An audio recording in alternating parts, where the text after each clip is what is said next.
Breaking news tonight. Double disasters unfolding as we come on the air. Hurricane Maria hammering Puerto Rico with a direct hit. Still a monster storm, the strongest to slam ashore on that American island in nearly a century. Power reportedly knocked down to 100% of the island. Torrential rain, as much as 2 feet, life-threatening floods, turning roads into raging rivers. Our team is there, and Al Roker is tracking the danger. While in Mexico, a race against time after that powerful earthquake. First responders and volunteers digging to rescue survivors in the rubble, including children trapped when their school collapsed. The death toll soaring into the hundreds from the quake that leveled buildings and sparked explosions. Tonight, we're live from both disaster zones. Nightly News begins right now.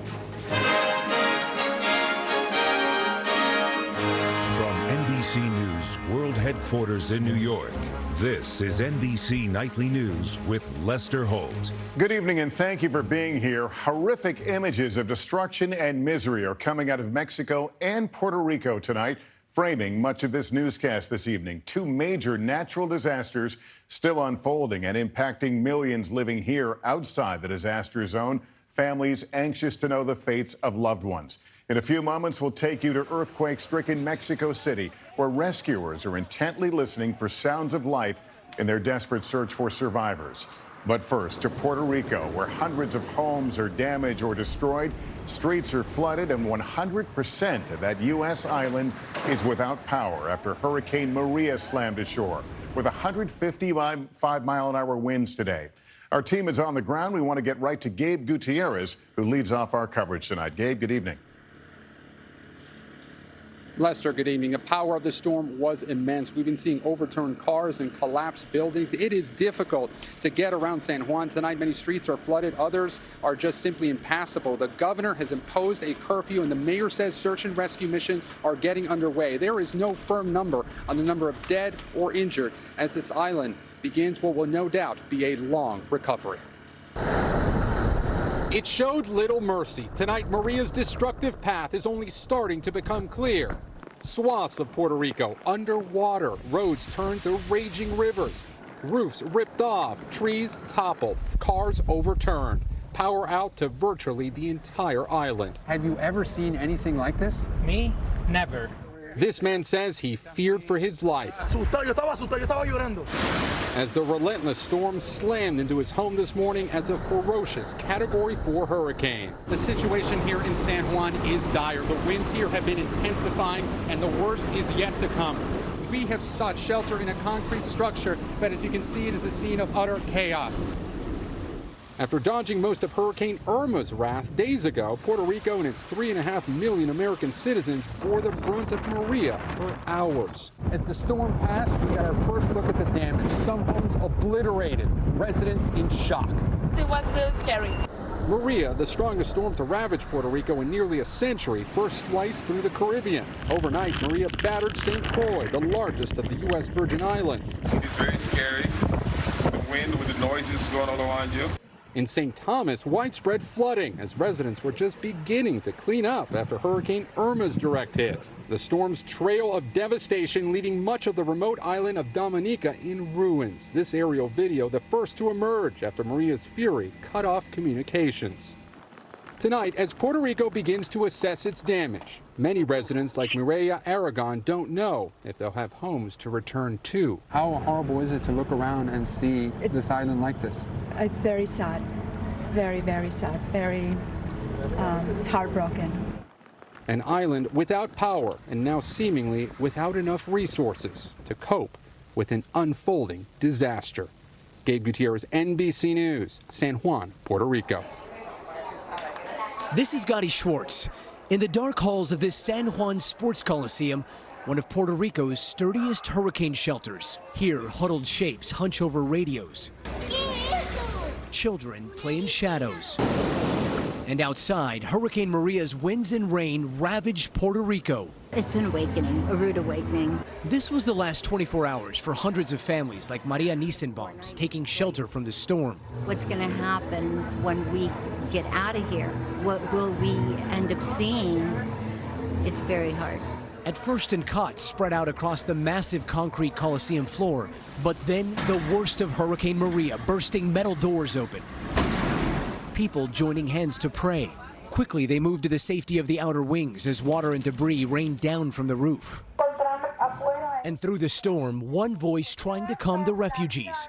This is the mayor of San Juan, Carmen Yulín Cruz, who stayed here with her family at the Coliseum. I understand how difficult it is. She's gotten regular reports of what lies outside, and her heart breaks for those they couldn't reach. I'm just concerned that we may not get to everybody in time, and that is a great weight on my shoulders. She's among those who will find their homes and neighborhoods devastated. But for now, she can't think of that. She can only think of keeping her city together. We need each other. I need them more than they need me. A feeling shared among many holding on to each other for strength in what's to come. And a very grim reality for some of the families that are going to be leaving this shelter after 24 hours. Many of them are going to find their homes in ruin, and they're going to have to come back to shelters like this to spend another night, another week, possibly even months. Lester? All right, Gadi Schwartz, some of that damage is incredible. Thank you. This hurricane threat is far from over. We're joined here by Al Roker, who's tracking the storm. What's the latest, and is the U.S. East Coast in jeopardy? Well, it's still up in the air right now, Lester, but we can tell you Maria is at a Category 2, but probably will re-intensify later this evening. 75 miles east of Punta Cana, Dominican Republic. It's moving northwest at 12 with 110-mile-per-hour winds. Dominican Republic tomorrow gets about 75-mile-per-hour winds, 4 to 6 feet in a surge, 8 to 16 inches of rain. Turks and Caicos may be the next really big, devastated area with 125-mile-per-hour winds, a storm surge of 9 to 12 feet, and 9 to 16 inches, and then it continues up into the Atlantic by Monday afternoon. We put the ensemble model into play, and you see those spaghetti strands we call, and basically, for the most part, they keep it off the coast, but you can see there's some disagreement on the western side of this. So, Lester, right now, we still can't give you a definitive answer whether this thing stays offshore or not. We'll keep watching. You bet. All right, Al Roker, thanks very much. Let's turn now to that other major disaster still unfolding at this hour. In central Mexico, hundreds are dead. Thousands are still missing after that devastating 7.1 magnitude earthquake struck there. Now a desperate search is on for survivors at sites that include a school that collapsed with students inside. NBC's Miguel Almaguer is there and has the latest. Miguel, good evening. Lester, good evening. They are asking us to whisper because it appears they have done it again. 2 rescues might be underway right now at this hour at that school you mentioned. They're listening for signs of life. Dozens of bodies have been recovered there, but dozens have also been saved. The death toll here stands at 225 and growing, but this is a sign of hope. Tonight, this is the heart-pounding drama playing out across Mexico City. Rescue teams at an elementary school finding children buried beneath piles of debris, one by one pulling them to safety. This was the school before, now literally flattened. They call this the miracle in the rubble, a crisis still unfolding today. Just moments after the cheers, fists go up, the signal for silence. Search teams can faintly hear a new cry for help. This time, 2 little girls rescued. This search commander says he has children of his own. These kids are my family. I want to bring them home. But more than 20 students here didn't make it. Luis Carlos says he has no idea how he got out. I saw the whole school fall down, but I never found my friends. Across this shattered country, there is more heartbreak than debris. These are the faces of anguish, parents desperately clinging to hope. Gloria Hernandez clutches the photo of her 24-year-old son, Ivan, buried beneath 6 floors of rubble in his office.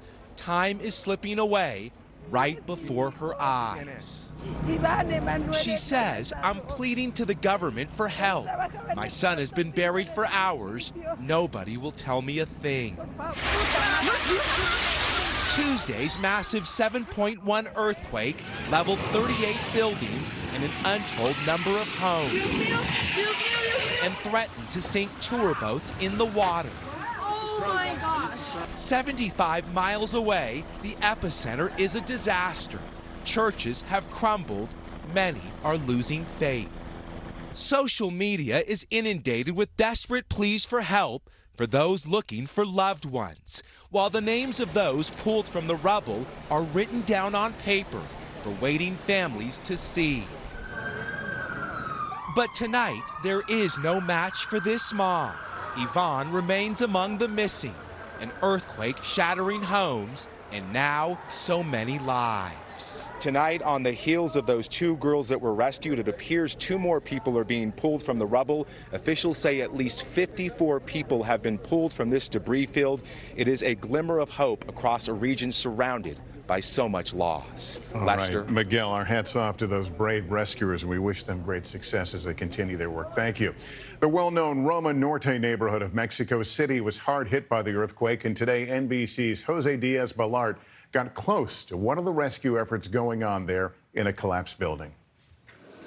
Good afternoon. What is happening right here is happening throughout the city of Mexico. This is one of at least 44 structures and buildings that collapsed after this earthquake struck Mexico City and other parts of this country. And what you're seeing now are actually experts in finding survivors buried through rubble. They literally burrow through tons of concrete, steel, and cables, searching for victims that may have survived this. This is going out throughout the city. It is an extremely dangerous job. There is some gas leaks around here. People are very concerned about that. And the whole process is being handled here as there are literally thousands of people that have come out here to volunteer, to do what they can to help. That's the very latest from Mexico City. Lester, back to you. All right, Jose, thank you. The quake in Mexico was a jarring reminder of the big one that experts warn may be in California's not too distant future. Small quakes are a fact of life along the West Coast. The most recent, a 3.6 magnitude that rattled neighborhoods on LA's west side late Monday night. But history suggests a major quake is coming. The questions are when and will California be ready? NBC's Jolene Kent reports. It's not a matter of if, but when. As Mexico reels from its 7.1 magnitude earthquake, California, from Los Angeles to San Francisco, is anxious and on edge about what so many fear will be the big one. Did you feel that? A small earthquake shook LA earlier this week, but a study from the U.S. Geological Survey says the chance of a quake magnitude 8 or larger in the next 30 years has doubled since 2008. Experts say a major quake along the San Andreas Fault in Southern California could kill 1,800 people, injure 53,000, destroy 1,500 buildings, and damage 300,000 more.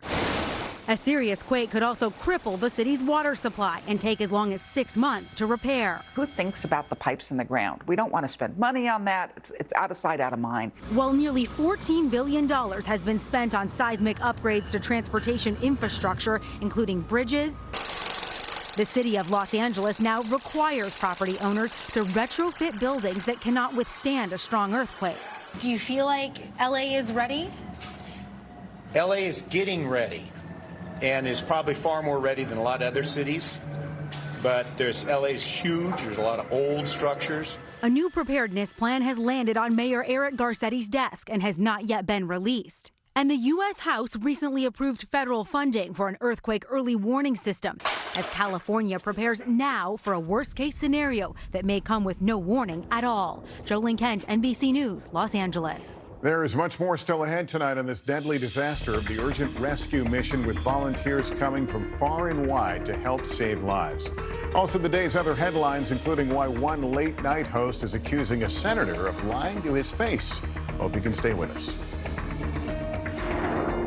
Patrick woke up with a sore back, but he's got work to do. So he took a leave this morning. If he'd taken Tylenol, he'd be stopping for more pills right now. Only Aleve has the strength to stop tough pain for up to 12 hours with just one pill. Tylenol can't do that. Aleve. All day strong, all day long. Also try Aleve Direct Therapy with TENS technology for lower back pain relief.